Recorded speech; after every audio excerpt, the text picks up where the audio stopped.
देखिए, एक टिप्पणी कोर्ट ने की है इसमें। कोर्ट एक रास्ता देख रही है कि एक कमेटी बनाई जाए, जो कमेटी जो है किसानों से बात करे। मेरे विचार से वो कमेटी अगर हमारे पास आती है, हमें उसी से बात करनी चाहिए, हमें कोर्ट में जाने की जरूरत नहीं। एक बात। दूसरी बात, हम जो लड़ाई लड़ रहे हैं, इतनी बड़ी लड़ाई लड़ रहे हैं, और आज 22 दिन तक हम यहाँ जमे बैठे हैं। हम तभी तो जमे बैठे हैं कि हम जानते हैं कि हमारी लड़ाई सही है, और सरकार जो कानून लेकर आई है वो गलत है, देश को बर्बाद करने वाले कानून। अगर कोर्ट हमारी इस बात को मानती है, सरकार नहीं मान रही, कोई बात नहीं, कोर्ट माने। अगर कोर्ट मान रही है तो ठीक है, हम कोर्ट का फैसला मान लेंगे। अगर कोर्ट नहीं मानती, कोर्ट को भी समझ में नहीं आती है, कोर्ट भी सरकार के हिसाब से सारे काम करती है, तो हम पे कोई बंदिश थोड़ी कि हम कोर्ट का फैसला माना नहीं मानते। हम तो बहुत सीधी सी बात है, कोर्ट हमारी माई बाप थोड़ी है।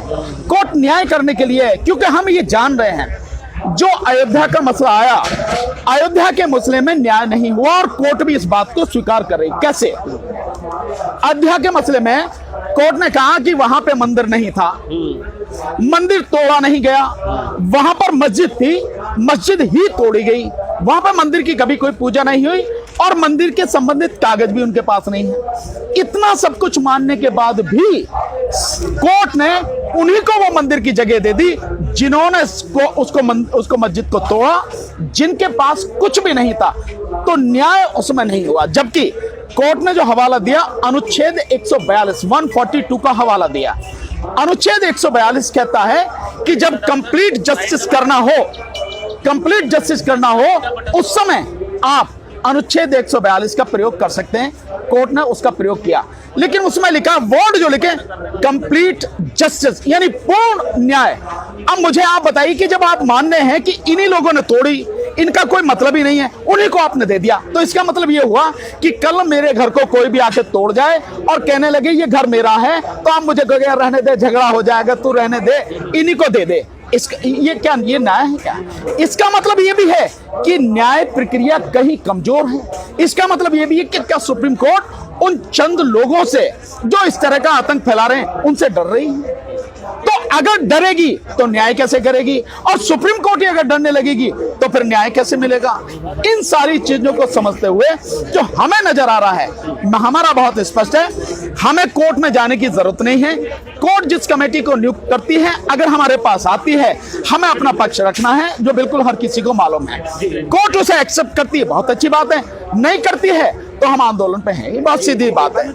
देखिए, तो नहीं लग रहा कहीं। देखिए, मैं आपको बताता हूं कि जो जत्थेबंदियां जिन्होंने इस आंदोलन को शुरू किया है, मुझे नहीं लगता कि एक भी जत्थेबंदी उनमें से कोर्ट जा रही है और ये कह रही है कि जो कोर्ट कर देगी हम उसको स्वीकार कर लेंगे।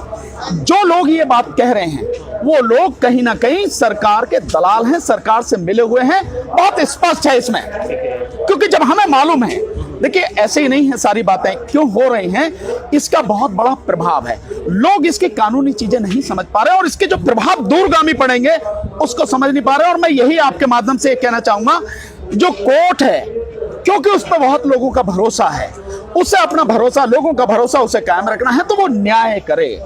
और न्याय करने के लिए केवल एक ही चीज को, ज्यादा नहीं, केवल दो चीजों को अगर समझ ले।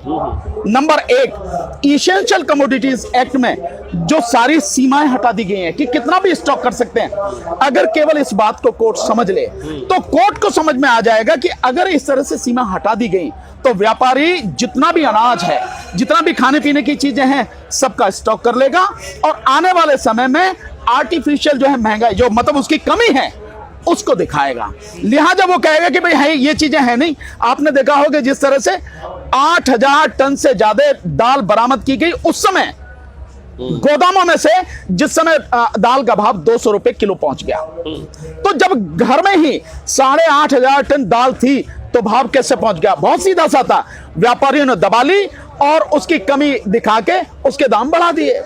हमेशा यही होता है।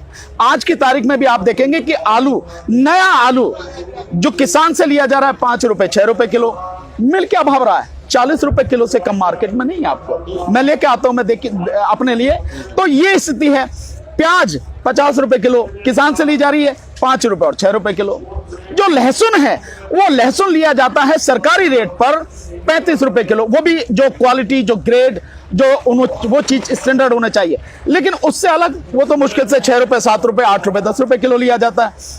लहसुन बिक क्या भाव रहा है? लहसुन 200 रुपए से 400 रुपए किलो तक बिक गया। सरकार को नहीं समझ में आता कि इतनी महंगाई कैसे हो रही है, कहां से हो रही है। प्याज कहते हैं नहीं, और प्याज जब आपको एक्सपोर्ट करनी हो तो सारी मिल जाती है आपको। प्याज जब आपको महंगी देनी होती है सब मिल जाती, कहां से आ जाती है? इसका मतलब यह है कि अगर आपने उस पर लिमिट हटा दी गई है, कल आने वाले समय में यह होगा कि व्यापारी पूरा स्टॉक कर लेगा, और जो आपने 2013 में एक एक्ट बनाया, सरकार ने एक्ट बनाया फूड सिक्योरिटी बिल, यानी कि इस देश के जो 82 करोड़ लोगों को खाना देने के लिए आपने जो कानून बनाया है, जिसके तहत आज की तारीख में 80 करोड़ लोगों को आप 5 किलो अनाज और 1 किलो चना दे रहे हैं, उस कानून का क्या होगा? आप उस कानून के तहत लोगों को कैसे खाना दोगे आप, जब पूरा स्टॉक ही हो जाएगा? और इसके अलावा सरकार ने अपने आप को अलग करने के लिए बहुत बढ़िया तरीका सोचा है। सरकार इस मार्केट से पूरी तरह से जाना चाहती है। जैसे नीति आयोग की 2017 की सरकार की रिपोर्ट है, उसमें कहा गया कि इससे आप बिल्कुल पूरी तरह से हटत। अब क्या सरकार ने किया? कह रही है कि एमएसपी मिलेगा, पर मुझे आप ये बताइए कि आप हैं किसान, मैं हूं पूंजीपति व्यापारी, मेरा और आपका समझौता हो गया, जो एक्ट है ना, एग्रीमेंट वाला जो एक्ट है, जब मेरा और आपका समझौता हो गया और उसमें क्या मुझे उगाना है, किस क्वालिटी का उगाना है, किस ग्रेड का उगाना है, किस स्टैंडर्ड का उगाना है, और क्या उसकी कीमत होगी, तो आप और मैं हुए ना उसके जिम्मेदार। बिल्कुल, कीमत आपके और मेरे बीच में तय हो गई। सरकार ने क्या किया है उसी में सॉरी सरकार ने उसी में, उस एक्ट में एक सेक्शन बना दिया है कि इसके लिए किसी भी तरह से ना कोई उसके खिलाफ सिविल सूट फाइल होगा, ना ही उसके खिलाफ कोई क्रिमिनल केस फाइल होगा, ना ही किसी तरह की कानूनी कार्रवाई होगी। इसमें ना सेंट्रल गवर्नमेंट के साथ, ना स्टेट गवर्नमेंट के साथ, ना जितने अधिकारी जैसे एसडीएम, एडीएम, डीएम है उनके खिलाफ कोई कार्रवाई नहीं होगी। इसका मतलब अपने आप को सरकार ने बचा लिया कि भाई हमारे खिलाफ कोई कार्रवाई नहीं होगी, जो भी कर दिया सो कर दिया। अब जब कीमत आपके मेरे बीच में तय हो गई और कल झगड़ा होगा तो आप कह दोगे एसडीएम के यहां जाओ, एडीएम के यहां जाओ। एसडीएम और एडीएम किसके हैं? उसी सरकार के, उस सरकार के जो उद्योगपतियों की गुलामी कर रही है। जिस देश का प्रधानमंत्री केवल 2 उद्योगपतियों की गुलामी जाके करता हो, उनकी चौखट को ज्यादा बढ़िया समझता हो, उस देश में अधिकारियों की क्या औकात है कि वो सुनेंगे? और उनको पहले ही प्रोटेक्ट कर दिया कि तुम चाहे जो ऑर्डर पास कर दो, तुम्हें कुछ नहीं। गरीब जो किसान जो है वो बेचारा कमजोर है, गरीब है, उन उद्योगपतियों से कैसे लड़ेगा जिन उद्योगपतियों ने प्रधानमंत्री को अपनी जेब में रखा हुआ है? आप बताइए, आप जब जो उद्योगपति प्रधानमंत्री को जेब में लेके घूम रहे हैं, उनसे गरीब आदमी किसान कैसे लड़ेगा? दूसरा, जब कीमत आपकी मेरी तय हो गई, सरकार अलग हट गई, तो अब आपका मेरा झगड़ा है। सरकार कहती है कि मैंने तो तुमने पहले कि तुमने अपने आप एग्रीमेंट किया, मैं क्या हूं? और जब आपकी मेरी कीमत तय हो गई, और इसी तरह से पूरे देश में हो जाएगा, मतलब जो उद्योगपति पूंजीपति हैं पूरे देश का अनाज, पूरे देश की किसान की उपज वो अपने गोदामों में रख लेंगे। फिर अब ये बताइए कि जो एफपीएस, फेयर प्राइस शॉप हैं, राशन की दुकानें हैं, राशन की दुकानें, पीडीएस सिस्टम जो है, उनके लिए जो 5 लाख दुकानें हैं इस देश में, उनके लिए अनाज कहां से लेके आओगे आप? जो 80-82 करोड़ लोग हैं उनके लिए कहां से आप खाना दोगे आप? इसका मतलब यह हुआ कि किसानों को तो मार ही दिया आपने, उन 80 करोड़ मजदूरों को, गरीबों को भी आपने पूरी तरह से तबाह कर दिया। ये स्थिति है, इसको समझने की जरूरत है। और जब प्राइस आपका मेरा तय होगा, एमएसपी का मतलब क्या है? एमएसपी क्या? एमएसपी अगर कानून भी बना दोगे आप तो एमएसपी का मतलब क्या रह जाएगा? क्योंकि जो कीमत है वो तो आपकी और मेरी तय हो गई, उसी पे झगड़े होने जो भी कुछ। तो ये सरकार मूर्ख बनाने की, और यही बात अदालत को भी समझनी चाहिए, यही बात इस देश के हर व्यक्ति को समझनी चाहिए। अफसोस ये है कि लोगों ने कानून पढ़ा नहीं है। सिंघू बॉर्डर पे और आपने हमारे टिकरी बॉर्डर पे जहां भी हमारे किसान साथी हैं, सबको बहुत सजग रहना है, बहुत होशियार रहना है। इनकी नजर में देखिए, जो व्यक्ति जो है ना, जिसके सत्ता की हवस, जिसकी मतलब बिल्कुल सारी सीमाएं तोड़ चुकी हो, वो कहीं भी कितने भी हद तक जा सकता है। और आप सबने 84 भी देखा है, आप सबने 2002 गुजरात का दंगा भी देखा, सब कुछ भी हो सकता है, कुछ भी हो सकता है। और मैं ये जानता हूं, अगर आप जैसे बहादुर इनको खत्म कर दिया गया तो उनके लिए हिंदू राष्ट्र की घोषणा बहुत आराम से बहुत हो जाएगी। तो मेरा तो यही कि हम सबको बहुत सतर्क रहना है, बहुत संभल के चलना है और बहुत तरीके से काम करना है। और मैं आपके माध्यम से जहां तक भी लोग देख रहे हैं मुझे, या जहां तक भी मेरी आवाज जा रही है, जो भी मुझे मानते हैं, सबसे यही निवेदन करूंगा, ये लड़ाई सिंघू बॉर्डर की नहीं है, ये लड़ाई टिकरी बॉर्डर की नहीं है, किसानों की नहीं है, ये लड़ाई हर किसी की है। हमारे किसान भाई, हम सबकी लड़ाई लड़ रहे हैं इस देश को बचाने की, इस देश के संविधान को बचाने की, इस देश की जनता को, गरीबों को, मजदूरों को, पढ़े लिखों को, अनपढ़ को, अमीर को, गरीब को, सबको बचाने की लड़ाई लड़ रहे हैं। हमें हर किसी को इसका साथ देना चाहिए और कम से कम 1 महीने में 1 दिन तो हम निकाल सकते हैं, अन्यथा तो हम इंसान नहीं, मुर्दे हैं। और हम मुर्दे हैं तो फिर मुझे कुछ कहना नहीं, पर अगर जिंदा हैं तो जिंदा होने का सबूत भी मिलना चाहिए। इसलिए हर किसी को, जिस बॉर्डर पर भी जा सकते हो, आप टिकरी बॉर्डर जा सकते हो, वहां पहुंचो। आप यहां आ सकते हो सिंघू बॉर्डर पर, यहां पे आओ। आप गाजीपुर बॉर्डर जा सकते हो, वहां जाओ। आप रेवाड़ी बॉर्डर जा सकते हो, वहां जाओ।